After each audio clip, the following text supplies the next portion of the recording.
Hello, Simone. I am excited to be here with you today. Today, we are going to be contrasting two recent events, which I think do a good job of illustrating the degradation of our society and where we are at as a society right now. Really? Specifically, the instance of Daniel Penny when he attempted to restrain somebody he saw as a danger on a subway train, ended up Right. accidentally killing them, and then had his life at risk as a result of this, but was recently freed, thankfully. And then the other instance in which a person lit a woman on fire on a train, multiple people took video of this. Video. A Wait, people recorded this happening, but Yeah, they they just didn't flipped out their extinguish phones. her. Woman's burning to death. Stop. Didn't try to save her. Flipped out their phones. A police officer walked by, did nothing. No one is facing any consequences for this. And how do you find with respect to the charge of criminal indifference? We find the defendants guilty. Your careless indifference and utter disregard for everything that is good and decent has wrought the very foundation upon which our society is built. So this isn't just that they didn't apprehend the immolator. They also didn't stop the immolation. What on earth? You in our society right now, if you interfere, if you try to help, if you try to do anything, you will be punished for it. Oh my Is what is gosh. being taught to people. That is what is in the center of urban monoculture that is Manhattan. That is what the urban monoculture says. Don't try. You compared it to the marshmallow study, and a lot of people like that comparison. I'll compare it to learned helplessness. Okay. Right? So for people who aren't familiar with learned helplessness, there was this experiment, this psychological experiment done with mice and rats, where if you put a mouse or rat in like a bowl of, let's say, water, right? And there's nothing in there, and they learn that they're not going to find any sort of an edge to this bowl of water, right? And then you put another set of them in a bowl of water that has like a little platform underneath it and part of it. So Yeah. eventually they can find something to stand on to save themselves. Yeah. The ones that were in the water that didn't have this platform, they'll give up really quickly when you put them in water and just drown. Oh. Whereas the ones with the platform will keep trying for a very long period of time. And this is learned helplessness. So they'll like jump from the platform to the edge of the bowl again to try to get out, or they'll just No, what I'm saying is that if the previous times they were put in the bowl and there was a platform somewhere in the bowl, okay. even when the platform isn't there, they keep trying. Oh, because Society needs to convince us to stop trying. Yeah, we That have is to what have is a happening. reason to believe that there's a way out. But anyway, I want to go over these instances and talk more about how deeply disturbing that this is where we are as a society. That you potentially are punished by having your life taken away from you by trying to save other people, but you can sit there and film somebody burning to death with no risk to you, just doing nothing, and the internet doesn't even care to vilify you, doesn't even care to dox you. Nobody cares because that's expected behavior. Yikes. So, Debrina Kawam, a 61-year-old woman from Toms River, New Jersey, was the victim of this horrific attack. She was believed to be homeless and was sleeping on a stationary F train at the Coney Island Stillwell Avenue station in Brooklyn when the incident occurred. The attack in December 22nd, 2024, around 7:30, Sebastian Zebedo-Cali, a 33-year-old man, allegedly approached the sleeping Kawam and set her on fire using a lighter. The attack was seemingly unprovoked, and the suspect and victim were believed to be strangers and are believed to be strangers. He basically did it for fun because he was drunk. It later came out. Now, I will also note here that this individual who did this had been kicked out of the United States as an illegal immigrant under Trump and had come back into the United States under Biden's policy. No. Oh boy. Horrifying. This is what happens when you allow for loose borders, though. Yeah, no, porous border is not a great idea. Bystanders and police response. The incident has sparked outrage due to the apparent lack of immediate intervention from bystanders and police officer present at the scene. Bystanders video footage shows at least 3 bystanders looking on as the victim was engulfed in flames. Some individuals were seen filming the incident rather than offering help. A police officer, an NYPD officer, was seen on video walking past the burning woman, raising his hands as if unsure how to respond. This has led to criticism and questions of proper emergency response protocols, but also basic humanity. Jeez. The suspect. And by the way, people who don't know, people have been like, oh, it looks like she was on drugs or something. From what we have seen, this is not the case. She was just asleep. And what is going to happen if you wake up engulfed in flames? Like you're going to be confused. So obviously she's confused. If you woke up in the middle of the night engulfed in flames, you would be confused as well. So it appears that he just lit someone on fire who was asleep. Okay, so the suspect. He is an undocumented immigrant from Guatemala who had previously been deported in 2018, but re-entered the United States illegally. He was arrested hours after the attack when a group of high school students recognized him on another train and alerted authorities. He reportedly claimed to have been drunk and unable to remember setting the woman on fire, despite identifying himself in the photos and the surveillance video of the incident. Wow. So, this is somebody who was known as dangerous, who had been deported, and the left is just like, let them in, not demonize. They're like, you can't demonize immigrants over this, but an immigrant did do it, and an immigrant that we knew to deport did do this. Not a great look. Yeah.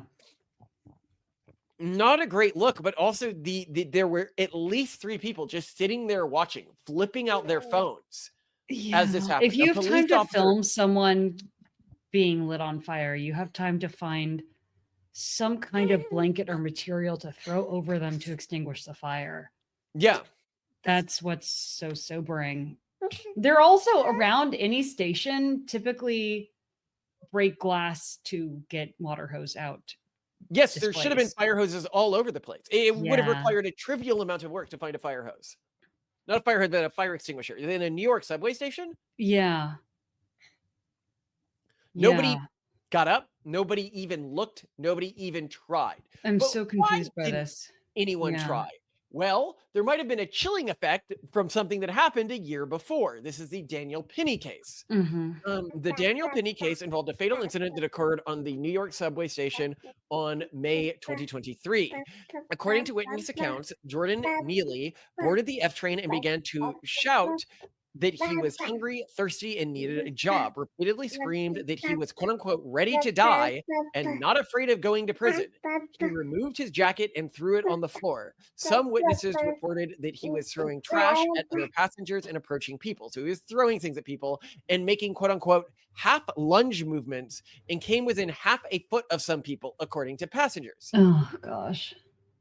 He had a extensively troubled past. He had an extensive criminal record, including 42 prior arrests. How do you have 42 prior arrests? There should be like a 10 arrest limit, and then you're in jail for the rest of your life. This is insane. You get like, well, this, I mean, we've had other episodes where we talk about this, that like a very, very small percentage of the population commits a sobering percentage, you know, like 60. Yeah, but something like 300 people in New York are responsible for like 20% of all the crimes. Like, yeah. Because they just keep letting them go. And I guess, you know, Jordan Neely seems to have been one of those individuals.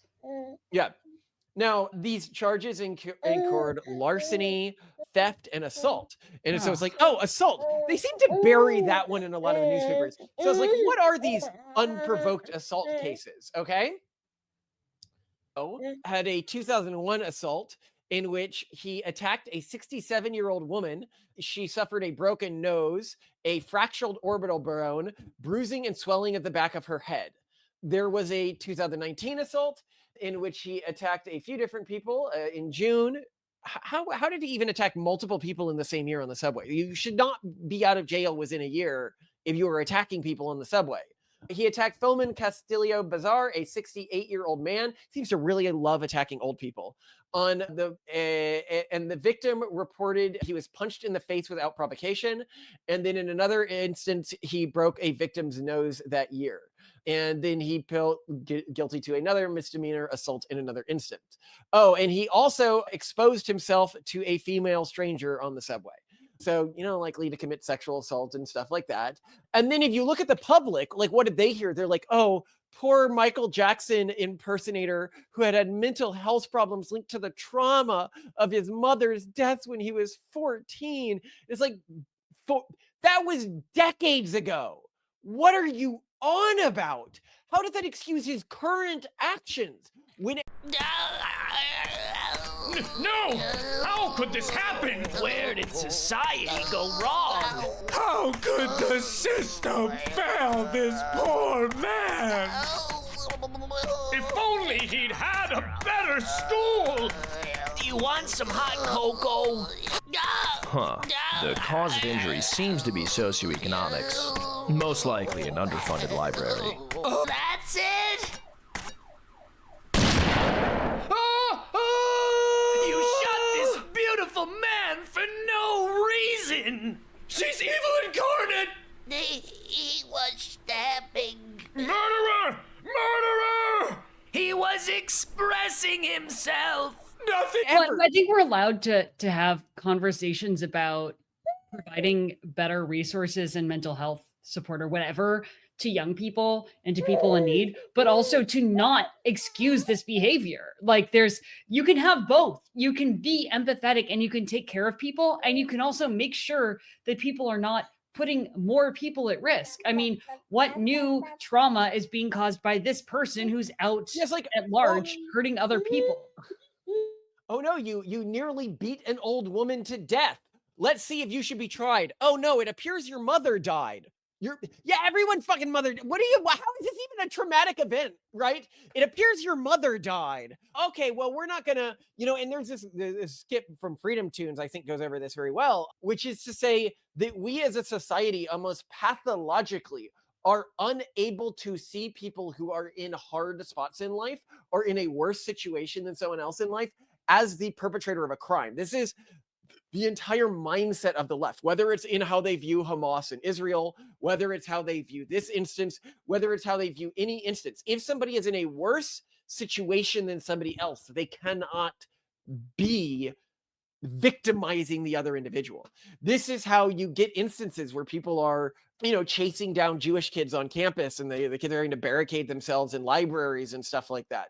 The level of insanity within this mindset cannot be overstated, but the downstream psychological effects on society also can't be overstated.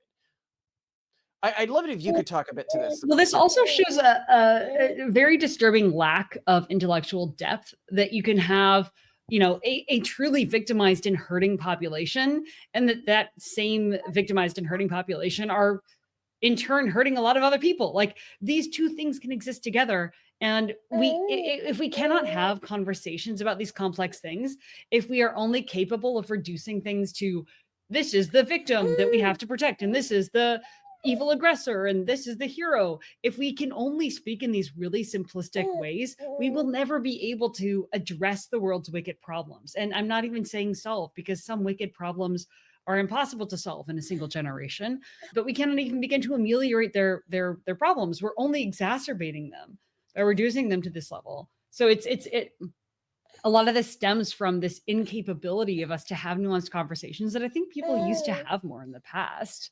Well, I mean, I think that there's a few things to note here, and it's a few different camps of like psychological tricks that they're pulling on you. One is that good actions that are for the net good of society and humanity, sometimes hurt the dispossessed. Yes. People who have less, whether it's less mental capacity or genetic propensity towards, impulsive behavior that can lead to a degree of criminal actions. But like, this individual was clearly somebody who was both mentally struggling, financially struggling, in an ethnically, unfavorable position, I guess, in regards to society, or people could argue that, who needed to be in a facility his entire life, or in some other way removed as a player from public life, much, much earlier than happened to him. It was clear that he was an ever-present danger to everyone around him.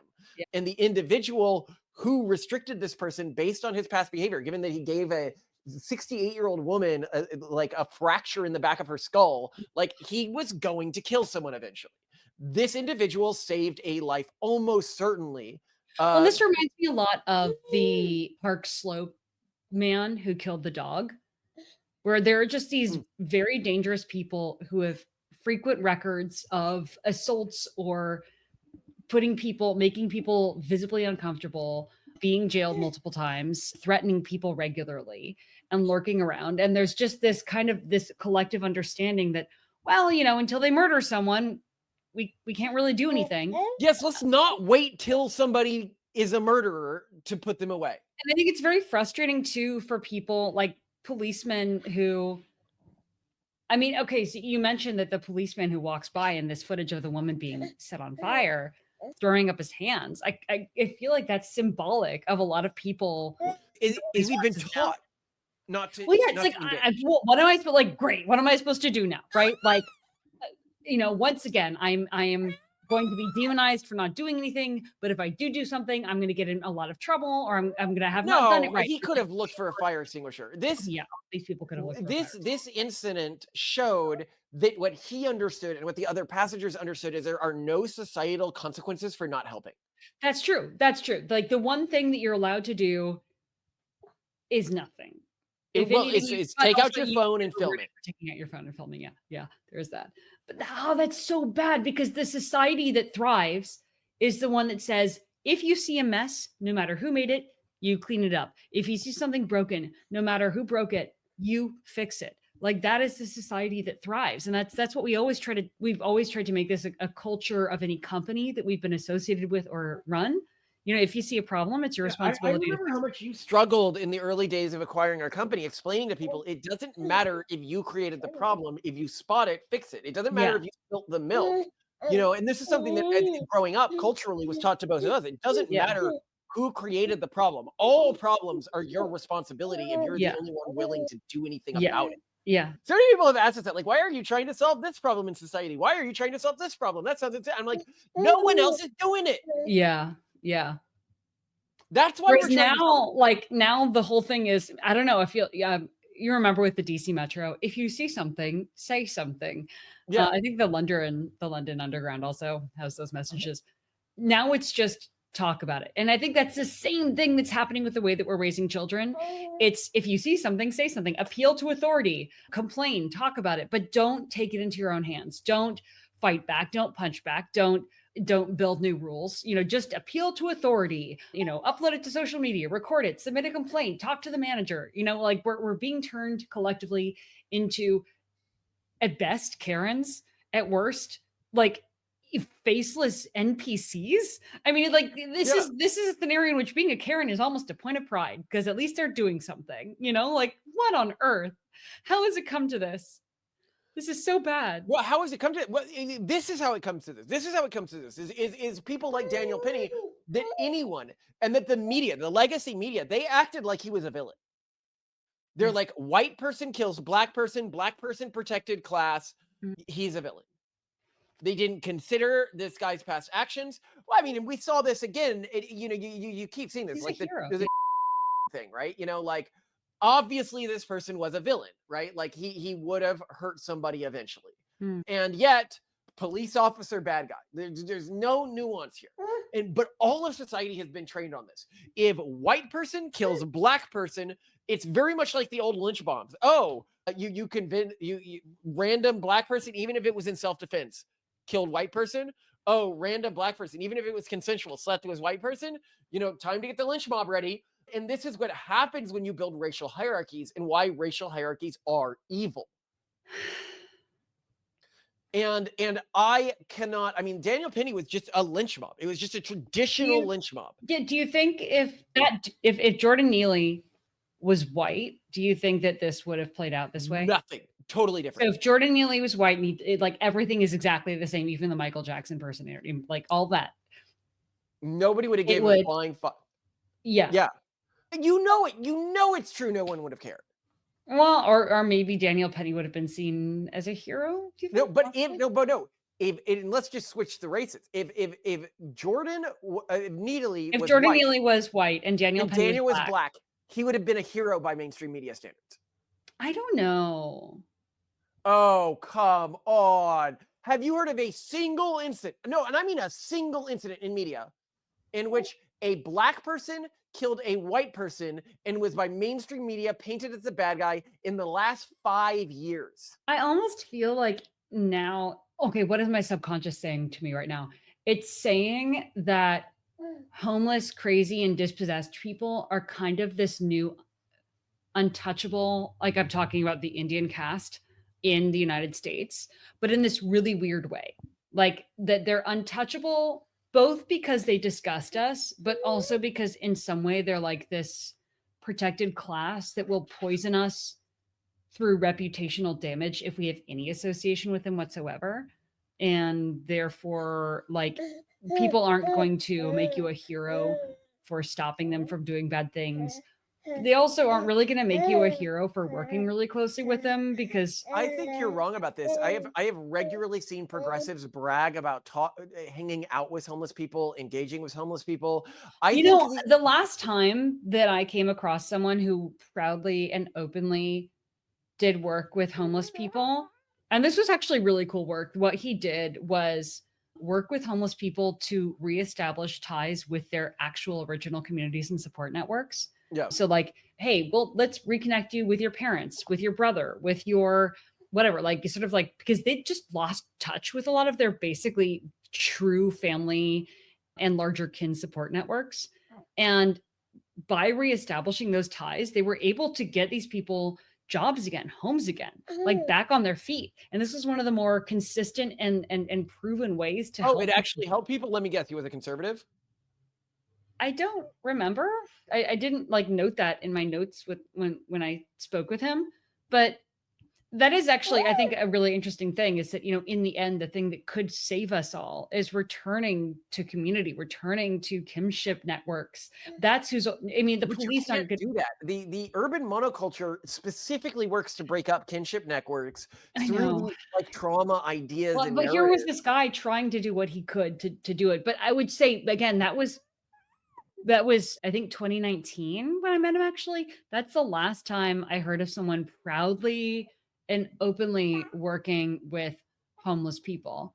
After that point, I have not encountered on social media or elsewhere a single person. I'm But obviously here's they're the out there. point. Yeah, they do not talk about it as much as they used to. They used to talk about like socializing with them as like a point of pride. Yeah, and remember my startup that I worked at It's really a when you post-COVID and I thing, first started honestly. dating?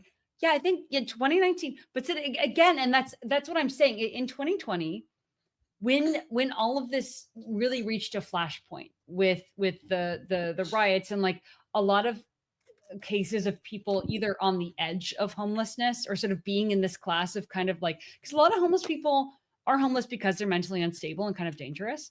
I do think that there was both this like sacred and untouchable class placed on people in this category that made them toxic in the media and to many people, Well, this making would be them my thoughts genuinely on this. untouchable. I think that the way that we deal with this as a society, and I just generally think that this is what we should be doing, Uh-huh. is one, we need to develop something that is like the prison system, but lower cost to operate for individuals who are less of a risk. Yeah, what you're talking about is is poorhouses like there were in the time of Dickens. The No, problem is not that like there's poorhouses. terrible abuses that took place in those. So something maybe in between a poorhouse and an asylum, because a Uh-huh. lot of these people just have mental health issues. Yeah, and they're And the like dangerous Democrats, to a themselves lot and of people don't others. know this, but they shut down all the asylums after the book One Flew Over the Cuckoo's Nest got popular. Yeah. And then they're like, we're going to create like an alternative to this. And they never created They an never got alternative. around to it. And that's where most of the homeless population today comes from. But what we need to do is we need to create a new type of thing that's cheaper to run than a prison because it doesn't require the same amount of guarding or anything like that.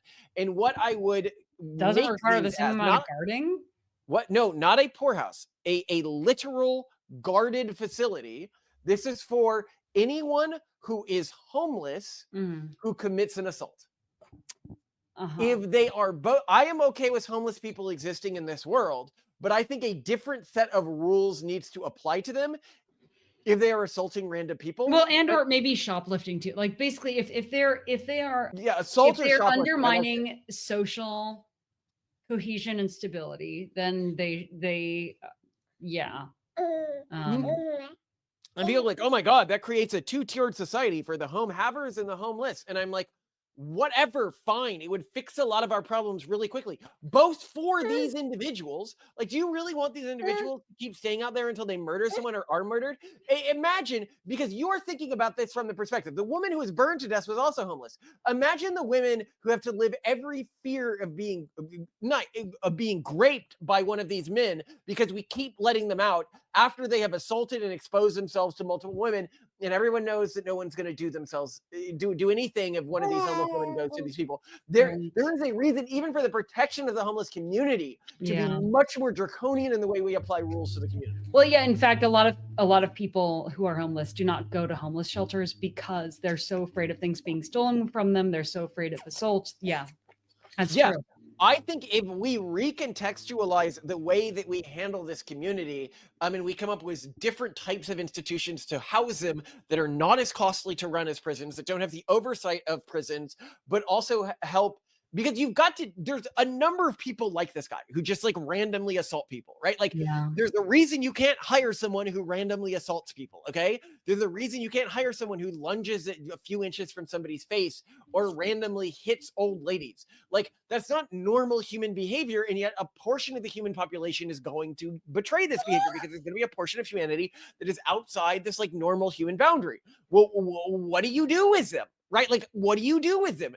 And at a certain point, you need to say, they're like, well, they should go to a homeless shelter. They should, but what if they don't want to? Now you've got a random assault maniac on the subway, right? Like, we need to have society that has consequences for allowing yourself to become this type of person. And some of these people, maybe they wouldn't have allowed themselves to descend to this level if they had known that society had consequences in store for them. But because we live in a society that doesn't, we allow for this to proliferate and women get lit on fire. Like, the women in this community, you cannot imagine how much, like, it is horrifying to me, the degree to which people don't care when the violence is inter-community. When they are acting violent outside of this community, they are doing it within the community tenfold. Yeah. I mean, you notice that none of these reports came from him beating up a homeless person because nobody cared about those people. How many did he maybe kill? Yeah. You know, you don't know because nobody cares. So this makes life safer even for the homeless. So what do you think of my policy? Bring back asylums for homeless individuals that specifically theft, and it has to be demonstrable theft or assault. For demonstrable theft or assault, I would put it a higher level of proof. So like, you can't just have like a police officer claim it or something like that. It needs to be like really, really obvious. But when you have demonstrable theft or assault, at a higher level of proof than just reasonable doubt, beyond reasonable doubt, that the person just has to live in one of these facilities until they can qualify for exit. And that they qualify for exit by not assaulting people for a long period of time in the facility or acting better. So it wouldn't act like a normal prison where you're there for like X sentence. You're there until it appears you're no longer a threat to society. Yeah. What do you, is this too spicy or? No, it's not too spicy. I'm thinking about the fact that, you know, all these people were once kids. And I wish that they had better outcomes in life. Like, people deserve so much better. And it makes me sad. It makes me really sad that bad things happen to people. Well, I mean, really want good things to happen to people.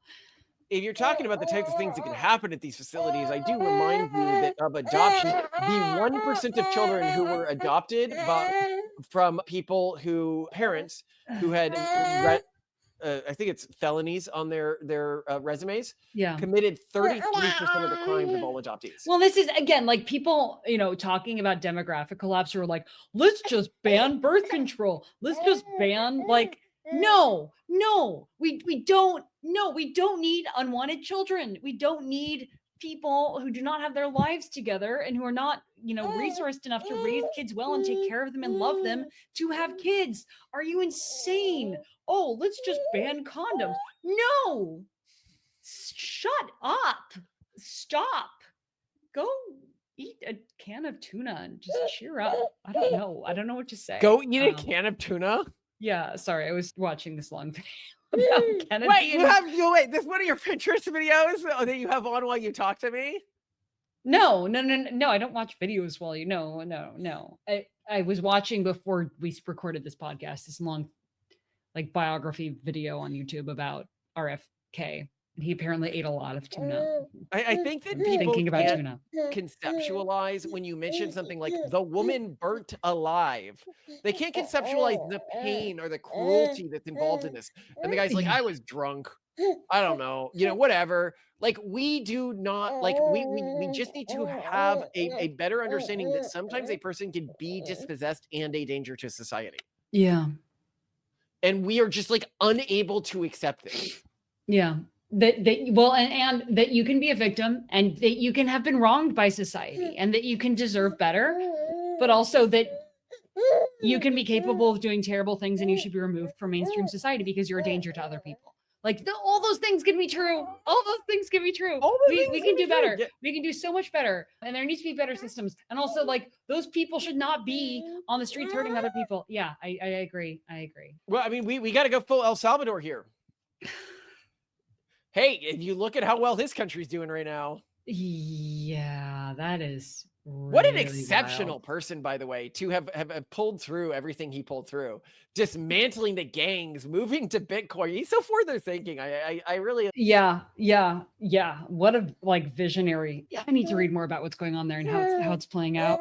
That's wild. I think that at least El Salvador shows that there's hope for disruption in any system and that things can change really quickly. So there's that. I mean, that's something that's really notable because, you see, I just saw a stat the other day that like gang employment or crime is like the fifth largest employer in Mexico right now.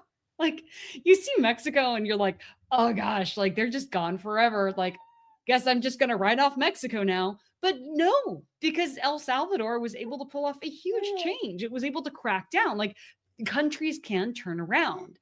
And that's really encouraging. So I And for people who don't know my take on Mexico, like what's your take on Mexico?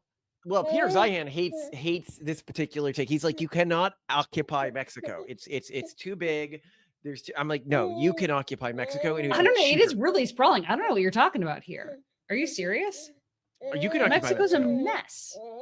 I think that what we should focus on is occupying Mexico and building a stronger border at the southern tip of Mexico, because it's a much, much smaller border to occupy. A chokehold. Okay. And it allows you to stomp out the gangs. As long as the gangs grow and fester in Mexico, they spill over into the United States no matter what. Like the Mexican gangs coming into the United States are horrifying.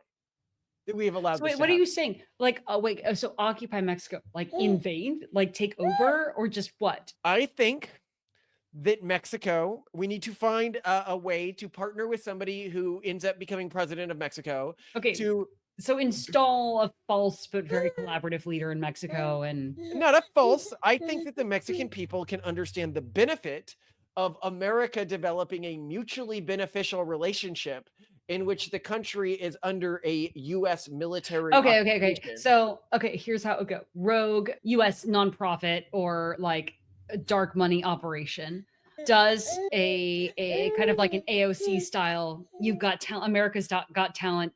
You don't even need to do that. Look, the problem with Mexico right now is a figure who is opposed to the gangs and could win the presidency could arise. Yeah. But he'd be assassinated. Yeah. Okay. So my what I'm saying though is like, okay, one, like run a talent competition for that figure. Two, like extremely, like basically remove them from Mexico and make them completely inaccessible. Like put them in a like. No, then they wouldn't win. You just give them protection. Look, the point I'm making, give them heavy protection. Three, like run them for president and have them like pre-connected with. That's the problem. That would make them inauthentic. You just need to wait till somebody is rising in popularity. And then fits the profile of this, and then offer them protection. Okay. Even if it's covert, and then eventually work to integrate Mexico into our security system. Because right now people are like, oh, it would cost so much to handle the gangs in Mexico. If Mexico was a stable country, that would do so much for America. So for America, there would be an ROI in like putting U.S. armed personnel there if we had a collaborative Mexican president, you're saying?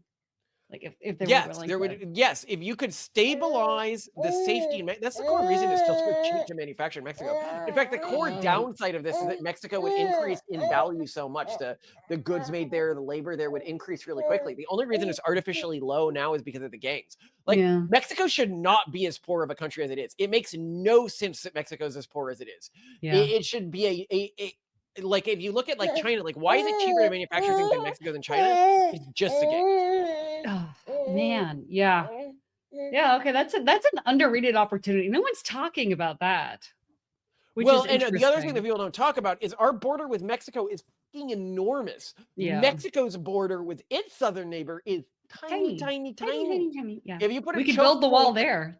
at the smallest point in Mexico, you don't even need to put it on its smallest border. The smallest point in Mexico, Yeah. you're going to get a very easy to defend choke point. Then you only need to defend the waters until Canada falls, which, 10, 20 years. Well, right. And that's another underrated thing is the number of people coming through our border with Canada. So, It's not that underrated. Mexico's the primary crossing point in the southern border. yeah, because it's cold up there in Canada and also very Right? sparsely populated. It's sparsely populated. Yeah. Well, okay. Interesting. Yeah. This was. This is me when people say, oh, he's kind of a strong man in his approaches to things. People call me libertarian, and I'm like, I am not. I am libertarian in the same way the El Salvador guy's libertarian. He's libertarian that he wants Bitcoin to be the company's the country's currency, but he's also very strongman-y in the way he deals with things like crime. And I think that we need a bit of both. We need more freedom for people who are positive actors in society and less freedom for people who are demonstrably negative actors in society, i.e. physically assault other humans. Yeah. So let's see. I guess the new version of speak softly and carry a big stick is something like offer Bitcoin, but walk with kill drones. What would that? I mean, like what? Yes, kill drones and crypto. That's Kill what we're drones and into with the new crypto. techno-feudalist overlords. Okay. Well, Um, Malcolm for emperor. I'm right there with you. hey, it's the only realistic solution that I see right now when I look at what's worked in other environments. And I think that eventually we'll get to a place where all of the thriving places of the world will operate on a system like this, and that we'll understand. One of my favorite things is when The Guardian was doing the piece on our government system, and they're like, well, it appears that somebody who pays no taxes and takes from the government isn't going to have any power within this system. How are you going to get them to immigrate to your country? And I was like, wait, why would I want them to immigrate to my country? Like, other countries can deal with them. You in the UK can deal with them. We will take the taxpayers. The UK is really not looking good at the beginning of 2025. It is really, really not looking good. And I'm now getting all these videos in my feed. I don't know. The algorithm has obviously found that I'm interested in the downfall of the UK, which I'm not, by the way. I love the UK. I can't afford to have the UK sink into the ocean. Okay. So one, this is not okay. But two, I'm seeing all these videos of people who are basically like, the UK is falling apart. I'm leaving for all these reasons. Like, here's my hour-long video about why I'm now teaching English in Hong Every Kong. one of Why our friends in the UK is looking to escape. this is screwed up. This is really bad. Like a fascist dictatorship by the far left. Do you know where how awesome you get these arrested things for are? being like, why oh. Do you think they can turn it around? Can someone No. El Salvador the UK? No, the way the government is structured is going to make it very, very hard for the UK to turn it around unless they regularly and only vote far right over and over and over and over again. I mean,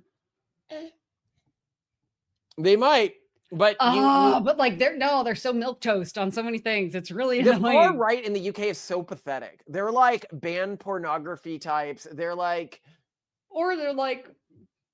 well, I guess things are just going downhill, and maybe we can. They're like, well, I don't want to look like a racist, and it's like, well, maybe you can stand to look a little racist. We're not seeing the level of violent, and by violent I don't mean physically, but I mean like striking, stark, aggressive, visionary revolutionary political thought that we would need to see among the far right. It's all very incrementalist. It's all very like, well, I mean, like, if we Well, just I don't want to call the bother. I don't want to call the bother, but it seems like a few things that we're doing here aren't working.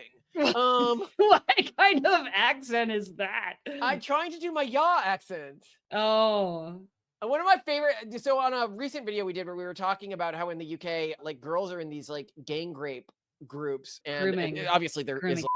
sorry, is that offensive to say? Obviously, gang rape groups are always like I don't know anywhere where there's like a big problem with gang rape groups that aren't. I don't know. Whose father was arrested for trying Epstein, to protect them. arguably, What? Epstein, arguably, was That wasn't. It was very different. Oh, of course, it was high class. Simone, That makes it. I'm sorry. Like these girls there's a were difference. being There's a difference. paid and doing this voluntarily. Like it is not the same thing. I know. It Yeah, may be I'm just trying. monstrous. I was racking my brain for examples of non-Islamic But unethical anyway, so behavior. we were with- talking on our video about how in the UK there was this instance of this father trying to save his daughter from this, and he was arrested under like drunken disorderly stuff. And they're like, There, I'm there were sorry, multiple like, instances of parents attempting. we to don't want to rescue cause their children. racial disruption. And one of our fans from Nigeria was like, oh my fucking god, like look, I'm sorry, like I'm from a country where these people are coming from, and we would not allow this here. Like Islamic countries don't allow this. Why are you allowing this in Nigeria's the UK? not What is an Islamic- wrong with you? And yet in the UK, if I posted a video complaining about this, I could be sent to jail. Yeah. That's No, the UK is in a really bad way. Yeah, well, still okay. At least we're not in the UK. But oh god, I know I love the UK. Don't do this, guys. Don't. The Don't UK is screw up my lost. happy The UK is place. lost. We'll have to have UK little diasporas in the US. No, save we're their never culture. going to be able to pull off Scotch egg. Well, no, we can. With science, anything can be done. If we Wouldn't can you prefer them literally closer to create home? super babies. Bring some of these UK people over near us, build them a little settlement so they can get away from the, the terrifying people. Yeah, in their honestly, the home view from our country. house looks like the English countryside, so I can make this work. I can make this work. I love you. I They're love you just not too. bold enough. I'm sorry. My friends from the UK, they consider Boris Johnson bold. Bold hair. Bold hair. Boris Johnson is milk toast.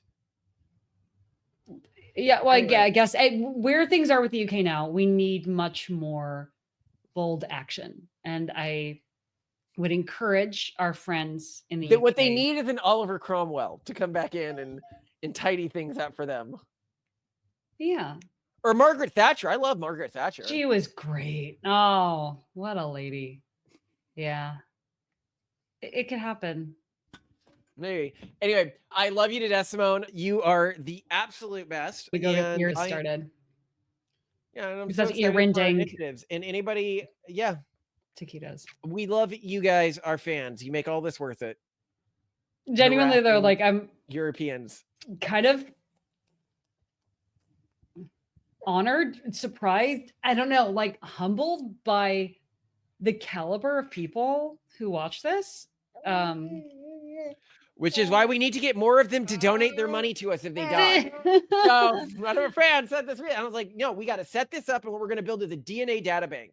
So you send us your full DNA sequence, and we'll just include it in our founding documents. And if we end up becoming a big movement in the future, obviously we're not asking for all of your money or whatever, but if you want us to include this and you're a donor, we'll include it along with any AI training data you want. And future people may end up using it to, I don't know, train AI models or in creating of humans as a blank human DNA template. Okay, But but certainly a better shot you have of being represented in the future than just like spamming kids at a sperm clinic or something.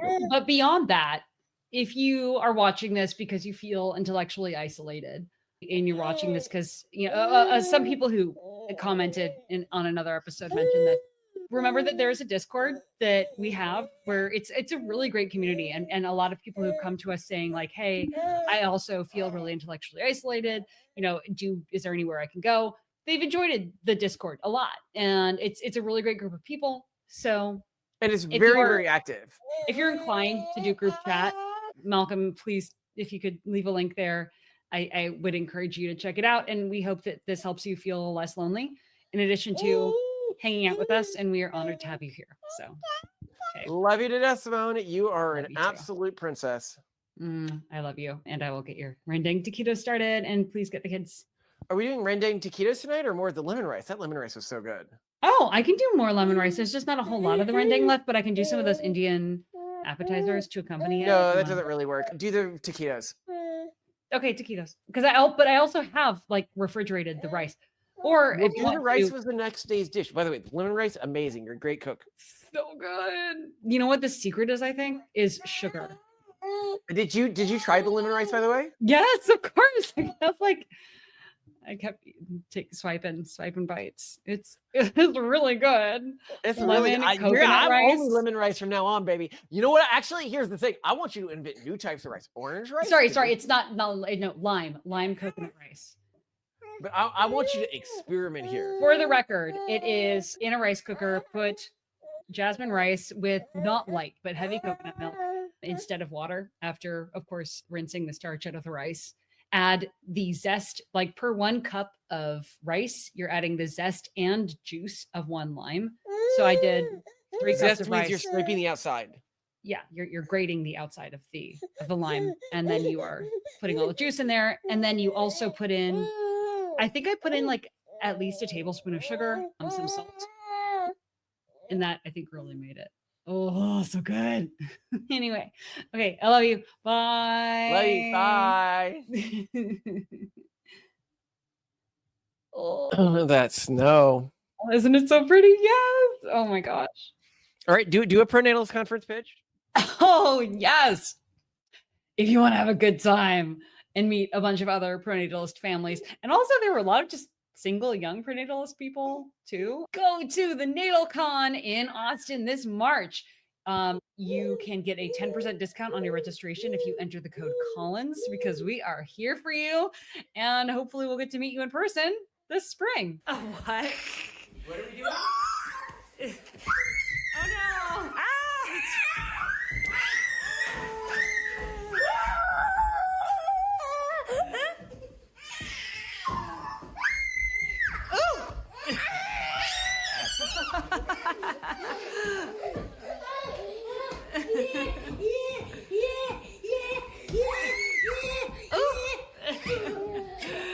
Oh my gosh. There were no survivors. Okay. Say I love you, Daddy. He's going to love you.